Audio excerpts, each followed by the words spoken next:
Hi everyone, good to be back, and I want us to focus on the prayer of agreement. Jesus said in Matthew chapter 18 verse 19, he says, if two of you agree on earth concerning anything that they ask, it will be done for them by my Father in heaven. For where two or three are gathered in my name, there I am in the midst of them. You know, too often I've seen people, and I'm sure I've done it as well, we pray with somebody, we agree on something, and somehow we don't see the fruit or the results that we expected. You see, this verse is not focusing on prayer, it's more focusing on the agreement, the unity. The Bible says in Psalm 133 verse 1, for when brethren dwell together in unity, he goes on to say, there the Lord commands the blessing. This unity is what God is looking for. When you and I come together on the will of God, it's not just because we have mental agreement.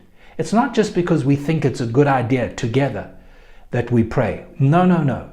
It's because there is a unity of heart, a unity of the Spirit. In other words, I am willing to be drawn close to you and to allow the Lord to bring a unity between us, even though we may come from different places, different cultures and so on. But it's a unity in the Spirit. It's not a false unity. We're not just coming together on this subject and praying. And too often, you know, when we have these prayer rallies and big prayer meetings, you get all the people, all the different churches and pastors, they come, they agree on that day, and then they go back to their normal squabbles and differences and division. That's not what God is talking about. That is completely ineffective. The prayer of agreement is when we've allowed ourselves to be worked together. That's why a married couple, their prayer life can be so powerful. That's why a team of elders in a local church, their prayer life can be so powerful. Because these are people through their day-to-day life are allowing themselves through circumstances, situations, hardship to be worked together.